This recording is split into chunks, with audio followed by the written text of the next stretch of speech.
Welcome to Planetary Gig Talk, Tales of Music and Magic. I'm your host, Jefferson Glassy, Chief Spiritual Dude of the Planetary Gig Society, whose mission is creating unity through music, or as I often like to say, making connections through music with the intention of bringing peace. And today we are in Studio One at the worldwide headquarters of the Planetary Gig Society, and I am really pleased and happy to be able to have the conversation, with a very eclectic, smart, wonderful guy who I met in his car. We'll talk about that. Greg Crossfield, thanks so much for taking the time to be here. Glad to be here. Thank you. So I needed a ride, and I punched in Lyft on my machine, and Greg picked me up, and we from the get-go, we just had an amazing conversation in like 20 minutes, covering nonprofit organizations, all sorts of things. And then turns out you're a musician, and I really have been, sort of going with the flow recently. And, when you have a good conversation, I say, hey, want to do a planetary gig talk? And, so here we are, and thanks so much for taking the time and coming over here. I really appreciate it. You're welcome. Mm-hmm. So I guess the first thing I'd like to ask a little bit about is, when did music come into your life? I mean, were your parents musical? Did you play as a kid? Did you take lessons? What instruments did you play? What are you playing now? What's kind of your musical trajectory? Well, my starter was that my grandmother was very church religious, and she passed that down to my mom. So I was go to church starting at 4 or 5 years old in the little velvet suit, and sitting in the pews and listening to just, hymns and verses, and everybody enjoy the music of the church is kind of what I started out with in music. I then stepped into starting to play the trombone when I was in, like the fourth grade. I started playing Fourth grade trombone, yeah. Yeah, and played it all the way through my senior year in high school. I have to admit that I went to a military high school, and we had to play a lot of marches and so forth on the trombone, and I just found that I loved music, but I hated playing the John Philip Sousa marches. And so as soon as I finished my high school career, I just sort of ran away from playing anything for a while, because I just felt like I didn't have an opportunity to really play stuff that sort of spoke to me. And then after finishing college, somehow I stumbled into starting to play the guitar, and took some lessons on both the bass and acoustic guitar, and sort of refound my love of music. And I think it's awesome. It's very powerful, and it's very impactful. And I guess one of my funnest hobbies is what I call the 15-minute teach people to play the guitar program. Wow. So I have a belief about music that music has an interest in what it wants us to do with it. And there's a sense of what people want to do. And so I just thought it was fascinating that there's a song called Ode to Joy by Beethoven. And it can be very complex if you arrange a lot of instruments, but it's considered perhaps the easiest song to play because it's only 4 notes and 2 strings on the guitar, and it sounds great. And a lot of people have heard it without realizing, what it was. And I have a lot of fun showing people how to play that in 15 minutes, and then because it's only 4 notes, there's a high likelihood that they know how to play it and will, even after I'm not there. And so it's fun to bring people into the world of experiencing music in a very, simple way. And I was tempted to play it for you guys, but we could do that another time if you want to. You obviously know what it sounds like. Yeah, well, no, I know the song, and I remember the conversation because I've been working on guitar. I started maybe 4 or 5 years ago, seriously, and I need to work on my ear training. And so after you said that, I've been working on Ode to Joy on the guitar as a ear training thing. So when you, I've talked with a number of people, obviously, who start out with music in the churches. I mean, that's so common. And the trombone, you must have had to take lessons and learn to read music, and you know, you became pretty proficient with the trombone, I guess. I did. There's a difference between like going into it with both feet and functional playing. Yeah. And functional playing means I memorized the songs that I had to play. I knew how to play them well, but I was not really inclined to do more than was required. Because I really didn't see a path forward in music or with that instrument. And so now that's part of the reason I have fun introducing kids and others to the guitar, is because, you know, when you're playing the trumpet or the trombone or those instruments, it's very hard to port them into modern music that you can put something together and maybe perform it or have it performed. But when you do from the piano angle or guitar or bass angle, you know, I think it just sets you up better for being able to do a lot more with the music. Yeah, absolutely. And another thing that you've said that I think is a bit of a common thread is that, well, you know, the teacher was teaching me things that I didn't really want to learn. And the trombone didn't really speak to you. You played it for a long time. I'm sure you were good, but it didn't necessarily speak to you. And so you stopped. But then I think there's a lot of people who do that, but they don't always come back and pick up an instrument again. And that, in some ways, it takes a little bit of courage. But were you just one day you thought, well, wanted to play guitar. Should I play a little bit, and grabbed a guitar and started fiddling around with it, or? You know, what happened was I was living in California in the Silicon Valley, and there's a large number of very good junior colleges there. So what I started doing is sort of roaming around looking for class or coursework that might be useful. And they just happened to have a guitar class as one of the classes offered. So I think I had a guitar, but then I got into the class, purchased another one, and, you know, did the lessons. And I just think it's awesome now. It's you know, it's a lot of fun. Yeah, a lot of fun. Do you have you played in bands, or do you go to jams, or you? I've done a little bit of jams. I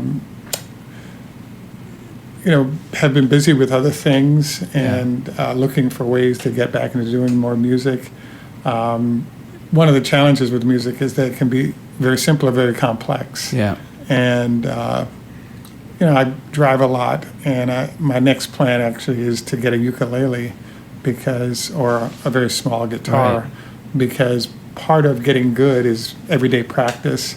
Yeah. And you really can't carry, if you're driving around a lot, you really can't carry a full-size guitar without damaging it potentially, and it sucks up a lot of space. And so I think my next stage in music is to get that small guitar and sort of use it as a way to, you know, maintain the skills I have, and then sort of add skills over time. Yeah, so you probably have talked with a lot of people about telling them how to play Ode to Joy. How do people react when they play a little bit and see that they can play a song? Do you think some people feel it's kind of distant, it's not really for them, and this shows them what they can do? And what can music give to people? That's an excellent question. I think one of the funniest experiences I've had in life is traveling without a guitar and with a guitar. Because when I travel without a guitar, I'm a black male. When I travel with a guitar, I'm a musician. And so I've been amazed at the people reaction in certain circumstances. And I remember, we can't do it now because of the cost of travel, but maybe 8 or 10 years ago, I remember I was sick of not getting to play, and I would carry my instrument with me. So I just started practicing scales and just basic songs, in the airport, but away from people, so I could just get 5 or 10 minutes to work the instrument a little bit. I hear you. And I just thought it was funny because this one lady came over to me and she said, "I just want to thank you. That's my favorite song." And so I just find it interesting that there's a transformation into a conversations of we that just carrying their instrument does, that you don't have to play it and it still has a we-ness to it. because to be a musician means that you're helping to facilitate a we of people versus just the I of myself in a fairly I-centric society. Wow, that's really profound. That's a cool way to say that. I mean, I kind of inherently believe that music is a unifier and the common language and all those kinds of things. But the way you describe it, of it automatically pulling people together, and it's not about just me. All of a sudden, it's we. Mm-hmm. That's a really cool concept. So you probably also have gone to a lot of shows and been around a lot of musicians and what is that thing? What is that power of music? Why is it a we? Why does it generate we-ness? That's an excellent question. For some reason, it may be a backward answer. There's a band called Sly and the Family Stone, yeah, and the gentleman who the bass guitar player for that group, for their number one hit song, developed a bass line, and the way he developed it was that he was playing the bass, and they had a drummer in his band with his mom, his mom, and a drummer, I believe, and someone else. And the drummer quit or got fired, and he had to figure out how to generate the drum sound, if you will, mm-hmm. through his bass while playing the bass. And so there's kind of a backbeat to how he plays, and that is credited with becoming the nucleus of a concept called the funk. And so so a whole bunch of other folks heard him play that after the hits that Sly and the Family Stone had from that bass line. And it was just amazing to see how it blossomed into helping facilitate a whole genre of music that was very, very popular. And so I kind of bring this up because as I listen to great musicians and how things evolve, there's almost a conversation of reintroducing yourself to a part of yourself that you didn't know was there. Mm. So another example is if you listen to Sting and Message in a Bottle or some of the big hits that the Police had, you'll notice that he went down and spent time with Bob Marley, and he blended how Bob Marley did music with the beats of the drum, etc., into sort of his version of a reggae process. And so, there's kind of a let me introduce yourself to you in an interesting way that's going on as an artist. And so that's kind of where the artists live and breathe. Wow, that's another interesting concept, Greg, about introducing yourself to a part of yourself mm-hmm. that music can kind of help you mm-hmm. find or help mm-hmm. you see. Mm-hmm. Pretty cool. I mean, certainly audiences all over the world just go crazy about music and idolize musicians in many ways. Like you were going through the airport with a guitar. That's another indication, I guess, of that power of music. And do you have perspectives or thoughts about that performance aspect or the audience perceiving a performance? Excellent question. So my attitude towards music is maybe a backwards one. So I really feel like there's a famous line from a Marvin Gaye song that's called "I wish music would adopt me," was the line. Huh. And it was remade into another hit recently. But that's an interesting concept, to be adopted by music. And to some extent, that's what happens, is that people become adopted by whatever, the power of the message from the music as well as the words. And you have a sort of a powerful combination that occurs. So I don't know if that answers the questions, but the general idea is that music is very powerful, and it builds community quickly, and it helps foster an energy that other things don't. That's another interesting concept. You're such an eclectic, interesting, you've got all kinds of things that you're interested in, and can cite to being adopted by music. It's like if you let yourself kind of go that way, it will take you in. Yeah, speaking of that, one of my most fun parts of doing music that I enjoy watching what happens is I'll take a guitar, and there are certain songs I know so well that I can play them with my eyes closed without looking at the key, the hand positions. So I'll actually take someone and have them sit in a chair, and I'll sit behind them and put the instrument there. And then I'll play something. Particularly, one of my favorite songs is Dust in the Wind. Oh, yeah. And as you play the chords, the pick pattern of the chords, I love that song because it sounds like water in motion. And so what I think is really cool is to have someone sit there, and I'll just play that pick pattern for them. And it's life-changing. Everyone that I've played it for have just been blown away with, how amazing it is to have a physical instrument there and not listen to it on the radio or whatever, and have that radiate through your body. So it's been argued that that's therapy in and of itself. Yeah, wow, that's good. Yeah, that is a cool song, and interesting about thinking of water with it. That was a song that I've been working on too. So I have I really have a strong affection for that tune as well.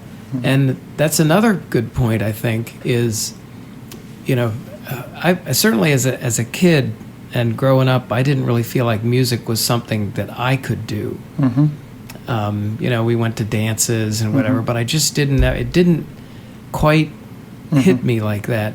So there was a disconnect. But if you put a guitar in somebody's lap and then basically have them have the experience of playing right there with it, that's another way that music can kind of creep into your soul and make a difference. Exactly. Yeah, it's such a profound thing.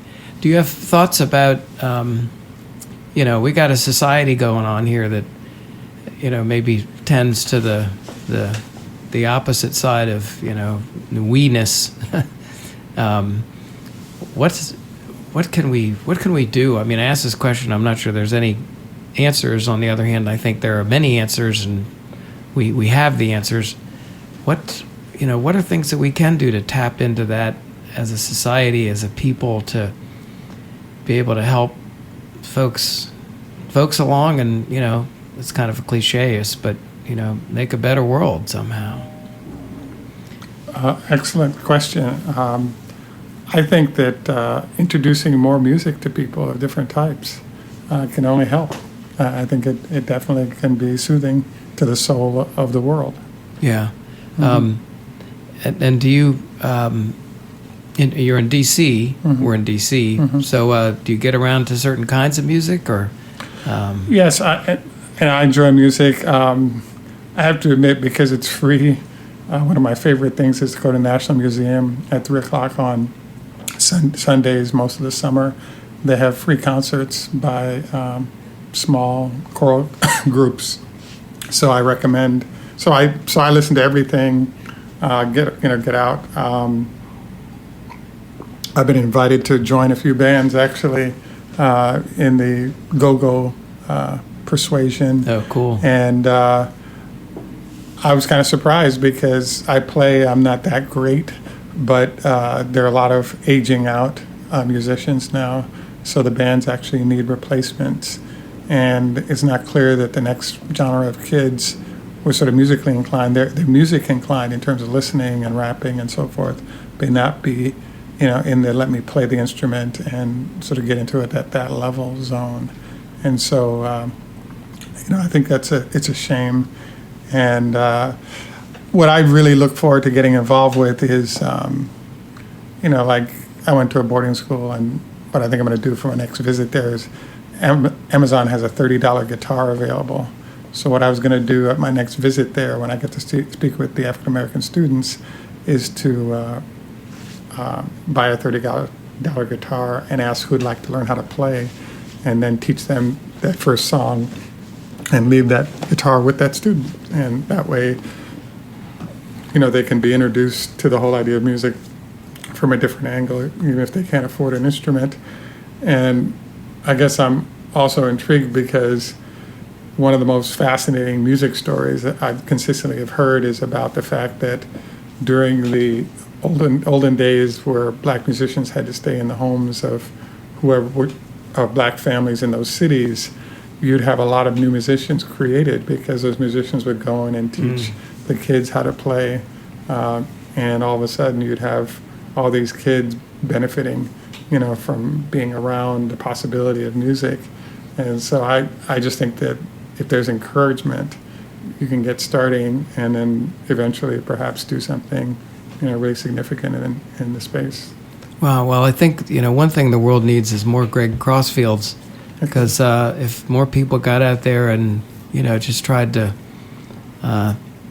let people feel what it's like to be able to play music. I've got a friend, a musician I interviewed, who started an organization called Harmonic Kids, and he goes out to schools and gives out harmonicas. I think Honer pays for them or something, and teaches them 4 songs on the harmonica real quick. And you just it's got to be a good thing. So I congratulate you on the things you've been doing, and hope you continue. And it's been great meeting you. And I just I think we could interview everybody on the whole planet about the power of music in their lives. And I just want to say one last thing, and I just think that it's a world-changing song, but I just think for me, between the harmonica and the guitar, maybe the best example ever in musical history is A Heart of Gold.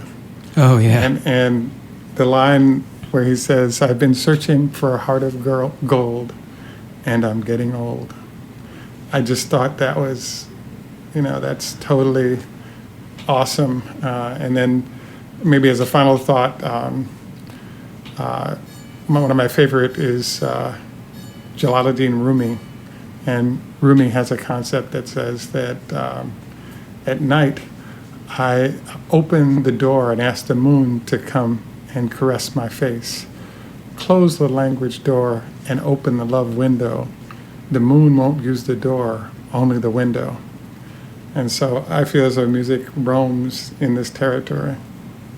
Yeah, that's amazing, and I appreciate that. I'm going to take that inspiration. I've been working on Ode to Joy, and I'll see if I can learn how to play Heart of Gold and with the harmonica too. So it's that's looking for a heart of gold, and I'm getting old. I kind of can relate to that. We could all relate to that. Yeah. All right.